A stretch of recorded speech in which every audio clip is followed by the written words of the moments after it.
What are some historical lies that people generally believe?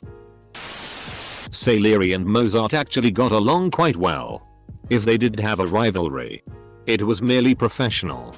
Salieri didn't promise his chastity to God.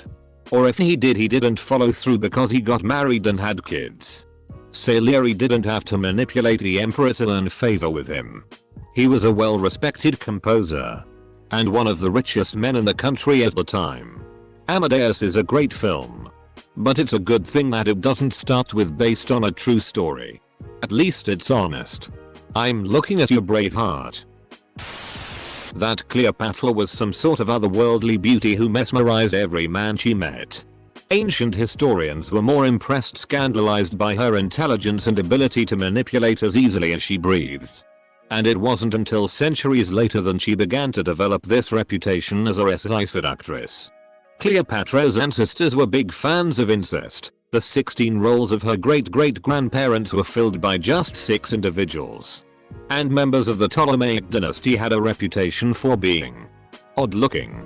Cleopatra, reportedly, was above average looking compared to others in her family. But according to historians like Plutarch, the general consensus was that her beauty was in itself not altogether incomparable, nor such as to strike those who saw her. That Marie Antoinette proclaimed "let them eat cake." In reality, it seems to have emerged from a short anecdote in an autobiography published by French, edit. Genevan-born philosopher Jean-Jacques Rousseau, and is frequently misattributed to her. That knights in plate mail were big, slow, clunky bruisers. In reality, plate armor is actually easier to move around in than what we think of in video games as medium armor like chainmail. Why? Because it's fitted to the wearer and held on with a complex collection of straps and belts. This distributes the weight evenly across the body. In comparison to chainmail, or samurai yoroi, which often comes up when this is mentioned. This is far more comfortable as the others put weight straight on the arms and shoulders. In a similar vein, padded or cloth armor is often portrayed in games as the lowest form of protection, but a properly made gambeson of such is actually surprisingly good protection. The layers of tough textile, often stitched so the weave is going in different directions each layer, actually can really stagger a slashing blow. NASA spent millions on developing a pen for space. The Russians used a pencil, suggesting NASA isn't very intelligent.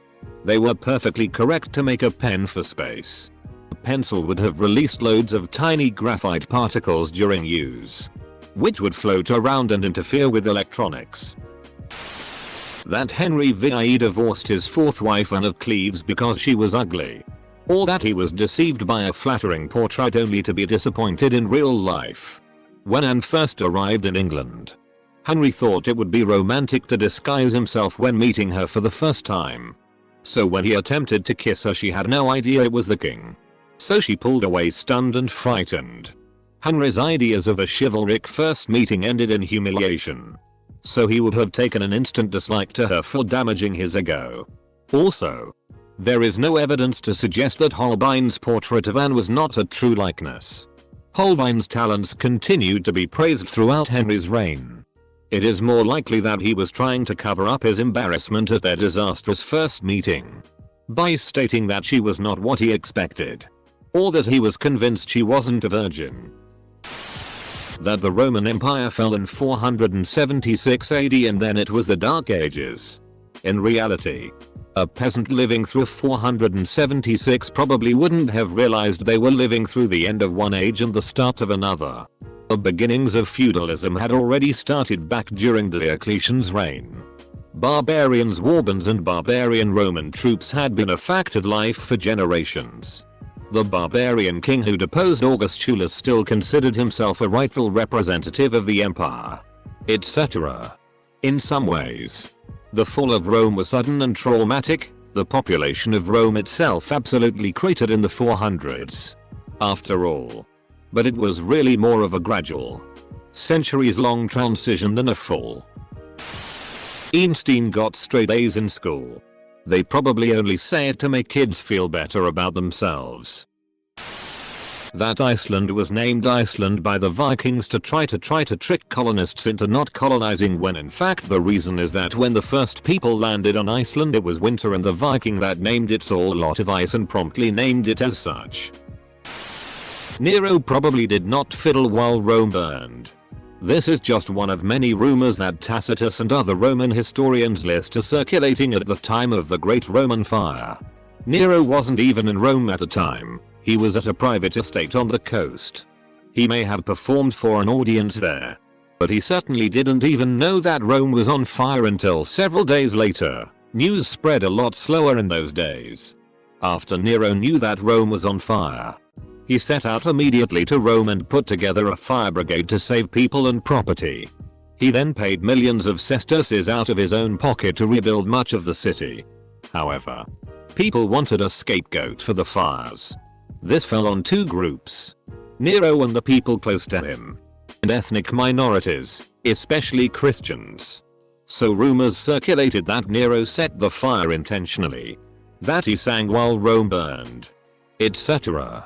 Nero responded to this by supporting and spreading rumors that Christians were the cause of the fire, and apparently killed and tortured many.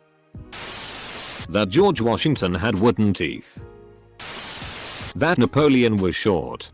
He was of average height by those times. French just used the different scale of measurement. No. Burning the Library of Alexandria didn't set humanity back by 1,000 years. Charlemagne would not have been the first person on the moon if it had remained intact. Gillette invented the idea of women shaving their pits and legs, and no one removed body hair before then. Yet they never acknowledged things like sugaring, waxing, plucking, and threading that goes back hundreds of years. Close bracket. Hair removal goes all the way back to our caveman days. Our ancestors of all genders removed body, facial, and even had hair during warmer months using sharpened stones and shells. Pitch from trees to rip it out at the roots, or rubbing it off with pumice stones or handfuls of sand. This prevented parasite infestations and skin infections. In the Renaissance, European women plucked their eyebrows and hair along the forehead to make their foreheads appear bigger so people would think they had larger brains and therefore were smarter. Victorians wanted to be as pure as marble statues, which meant removing all body hair. So yes, all genders of middle and upper class Victorians went full Brazilian. So all Gillette do was make it easier to remove your body hair. They didn't invent it. Oh, I've got one. So we all know World War II and the Battle of Bulge? If you know that, you gotta know the Siege of Bastogne, when the 101st Airborne were surrounded by the German troops. During the siege, the German commander requested a surrender from General Anthony McAuliffe of the besieged Americans, and he supposedly gave a fairly witty and comical first reply. Nuts? Well, that wasn't his first response. This is a sanitized retelling. General McAuliffe's first response was tell the German commander to go himself. There's just something special about generals telling each other to go themselves. Hitler didn't become a monster because he was kicked out of art school. He was a neckbird bouncing around Vienna, filling his head with all sorts of bull philosophy, and well on his way to becoming a monster when someone suggested that he look into an art and architecture program at some school. He made a half-assed application which was denied, and he continued to sell little paintings to get by while he read all his crazy books. He trumped up the kicked out of art school story in Mein Kampf. That the Soviets had one rifle per 7 men. They in fact had a lot of small arms to share with the troops. And it's actually surprising that people believe this. At least to me. People today live twice as long, on average, as people half a century ago. It was 33 in the Middle Ages and over 65 today. While technically true, it's not because people live twice as long. It's because less infants die. Without all the zeros factored in, the average has risen, even though people live roughly the same amount of time. Factor out infant mortality, and the increase is relatively minor. More like 60 versus 65. I always heard that Hitler was vegetarian, but it's actually a lie. Goebbels had this idea to make Hitler more friendly. Nazi propaganda is still efficient today. The evidence is that he had hives and probably good and would periodically adopt a vegetarian diet to combat this. He was very much prone to fads and enthusiasms. So when he was in a vegetarian mode, meat was evil. And then he'd go right back to eating sausages until he felt sick. He was pretty inconsistent in a lot of things. Except thinking other people deserved to die. Reading the comments in this thread made me realize two things. Some lies told back then were told so well that people many years later still believe said lies, and that we are awfully ignorant and have an underwhelming amount of context for a lot of the history we know or don't know. Edit. Hopefully fixed grammar. And wow, one of my most liked comments, and it's about the obviousness of humanity's ignorance. Napoleon Bonaparte was short. He wasn't exactly. He was reported to be slightly over 5 feet 2 by 3 different French peers when asked. But the French inch was around 2.7 centimeters instead of 2.54 centimeters. This would mean that he was, in fact, 5 feet 5, 5 feet 7 or 169 centimeters. Which at the times was barely an inch. Or a couple cm. Shorter than the average. The idea that he was short was due to English propaganda birthed by a James Gillray. Basically an 18th century comic drawer. Edit. Mind me why the imperial system is still a thing. Please. That carrots improve your eyesight. Back in World War II, the British got hands on radar technology, allowing them to see enemy planes further ahead and air raiding sooner. Also helping I'm getting those planes out of the air. Now nobody wanted the Nazis to have this information, so the government made up this fact that British eat a lot of carrots and that it's improving their eyesight. That corsets were uncomfortable for women and they moved organs and made women faint. Women wore corsets for hundreds of years. They were the precursor to the bra. They were for support. They were not solidly boned. They were actually quite flexible. All women wore them. High ladies of society. Working women. Old women. Young women. They can actually be quite comfortable. The myths that most people know stem from very high ladies of fashion. Corsetry and tight lacing are two different things. Most women did not have 18 inches waists. Just like today.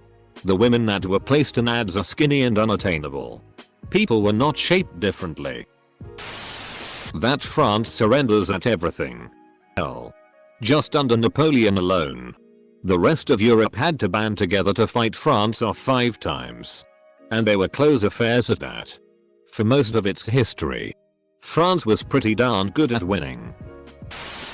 Poland actually did fairly well for itself at the onset of World War II, considering it was invaded by both the Soviets and the Germans. The initial resistance gave the Germans pause. Also, the Polish did not charge at German panzers with horses and lances. That Anne Boleyn had 6 fingers.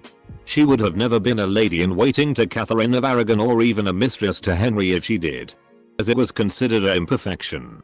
Most of it was made up after she was executed. There's still a surprising amount of misconceptions surrounding the Salem witch trials and Puritans in general. Let's start with the biggest one about Puritans. They were sorely repressed. Bull. Puritans had just as much sex as anyone, and it wasn't at all uncommon for a woman to be pregnant well out of wedlock with a man who was not her husband. The Crucible is not an accurate portrayal of the witch trials, as it was written as an allegory for Arthur Miller's experiences with Senator John McCarthy and his affair with Marilyn Monroe. While it is true that 15 men and women were hanged, as many as 400 people died during the trials in prison while awaiting trial, including one baby who was born while her mother was imprisoned. There were no actual witches present during the trials. Who knows what the actual religious beliefs of the accused were, but the majority of the accused were victims of their neighbors' lies and a tight justice system. Honorable samurai. The West heavily romanticizes samurai as noble, loyal, honest warriors who attack head-on. That's all Western exaggerations. In reality, samurai were just paid killers who served whoever paid them the best or just went with whoever they thought could get them the most wealth power. Even some History Channel documentaries play into these cliches and exaggerations of who samurai were. They were huge backstabbers and were also extremely pragmatic, which is why they actually absolutely loved guns when they arrived in the mid 1500s. That nobody would fund Christopher Columbus' voyage because they thought the world was flat. In 1492 people had known that the earth was round for quite some time. And we actually had a very accurate estimate of how big it was. In fact, there's some evidence that the reluctance to fund Columbus' voyage was because at most assumed you couldn't get to India by going west because, given the estimate of the earth's size, there was probably a landmass in the way. Myth. Attitudes toward slavery in the US could be summed up by the fact that slaves were only considered 3/5ths of a person. Fact. Slaves were not considered people at all. The argument was how much should the enslaved population factor into determining a slave state's representation in the federal government.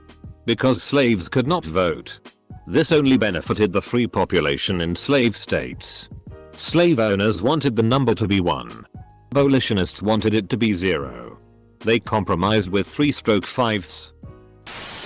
That the Nazi medical experiments Japanese Unit 731 discovered anything of worth for modern medicine.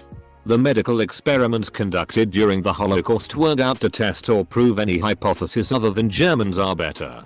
Almost every experiment involved killing prisoners in some convoluted way, such as freezing in a tub of ice water, shocked with electricity until they died, or some other form of execution.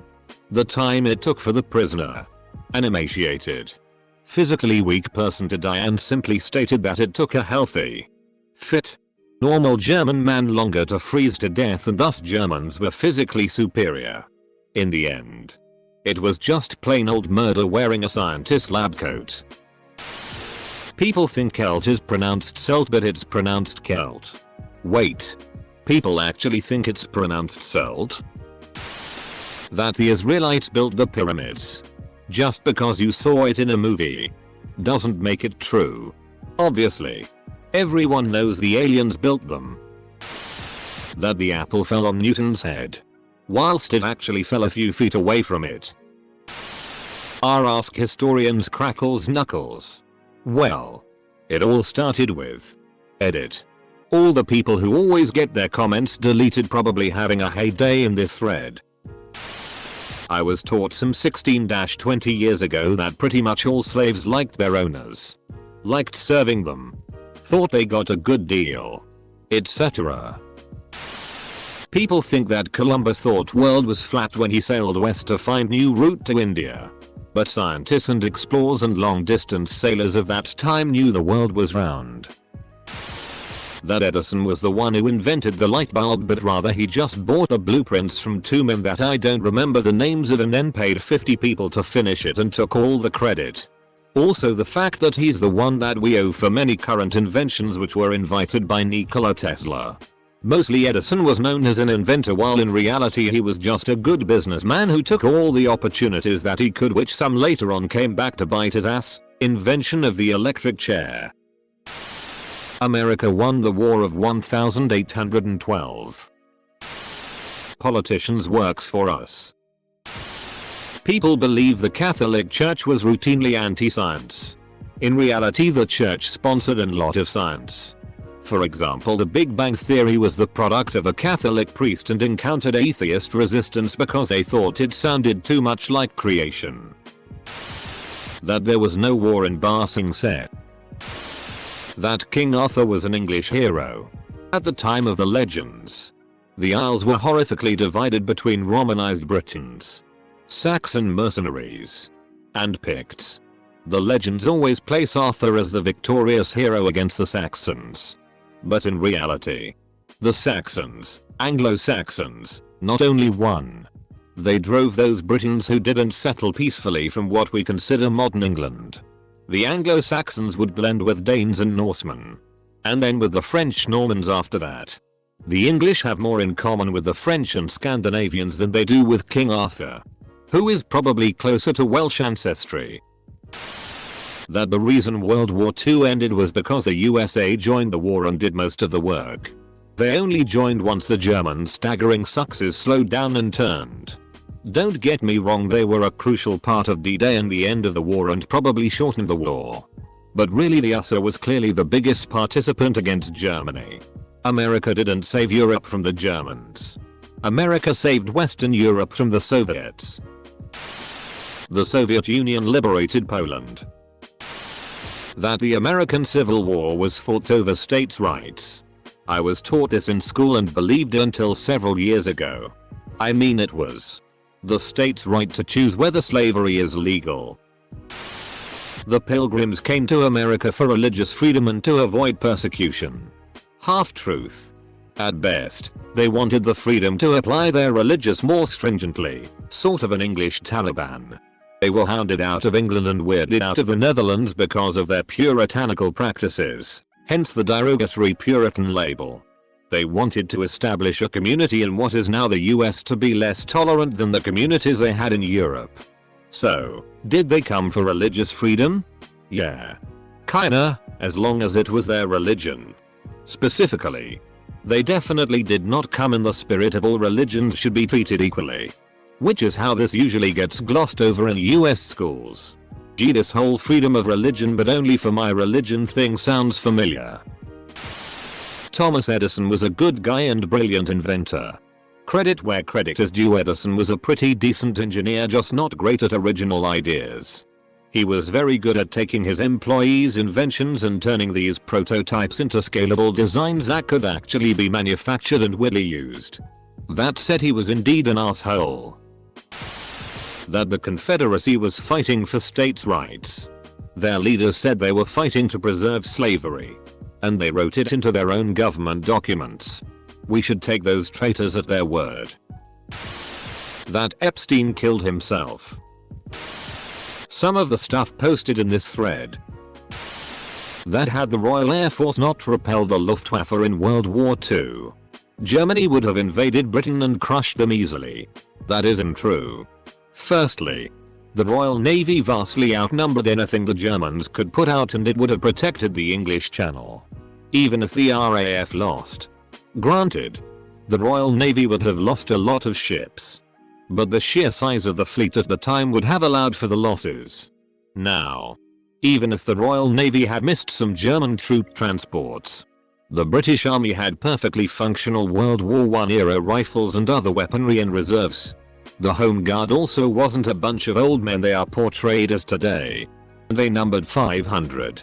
000 men. TL. DR. Britain would not have fallen in World War II regardless of the air superiority. That Jesus was white and European, lol. That the European longswords were dull, blunt and heavy swords that knights would swing around like berserkers without any technique. That the USA won the War of 1812. Had they won, Canada wouldn't exist. I'm not sure if this exactly did here, but there's a bit of a myth perpetuated here in the US that our nation has consistently been mostly just in all the wars it's fought and the nations it's backed. I feel you could make arguments in favor of Works War I, the Korean War, or the Vietnam War. But what's inexcusable is the backing of genocidal regimes in Cambodia, Guatemala, and Indonesia because the governments in power favored the US. Lol. Americans really believe that? Looking at those thousands of idiots who stormed the US Capitol, led by a dude dressed up as a cow. Okay. Sorry. I believe you. That white people did not experience dehumanizing slavery. That Kellogg was not a nut job who hated masturbation and used it as propaganda to sell cereal. Sorry, which version are you saying was a myth? Kellogg was a strict Seventh-day Adventist who helped build an entire institution to promote a clean, sin-free lifestyle, which included vegetarianism, no tobacco, no alcohol, good exercise, frequent enemas, and nourishing but bland food so people wouldn't get too excited. Graham crackers came out of the same movement. They were unsweetened originally. That would be enough to file him as quirky but harmless. But unfortunately he was also a eugenics advocate, in favor of both racial purity and sterilizing undesirables. Kellogg would have really hated Frosted Flakes. There were those Genghis Khan memes that told how likely you were related to him. Marie Antoinette probably never said os then let them eat cake, quils mangent de la brioche, on hearing how people are starving. That Germany started World War I. It sure played an important part that led to World War I. But saying Germany started the war single-handedly is just objectively false. I heard it started when a bloke called Archduke shot an ostrich because he was hungry. Okay, so it's not exactly historic but close. My mom and dad had been married for like 10 years. They're in their late 30s, and as they're walking around after a rain, my dad comments that there's gonna be a lot of frogs in the next couple days. My mom is like, right. Wait. Why are there going to be more frogs? My dad says because it rains tadpoles. My mom's like, oh of course. Why do you think it rains tadpoles? He says because after a rain there are tadpoles in the puddles. And his mom told him when he was little it rained tadpoles. And that's why. He goes, that's not right, is it? We still laugh about it a lot, and every time it rains I think there's gonna be a lot of frogs. Black Wall Street. Lies of a mission count. That the Red Army shot retreating soldiers. Well, border troops did exist, they only did so to regroup troops and stop them from running right into the Germans. And after the Battle of Kursk, Stalin took this order down as they were now on the offensive and no longer needed it. This idea that the Red Army shot retreating troops is stupid and only reinforced by movies like Enemy at the Gate that are a historical mess. That only white people owned slaves.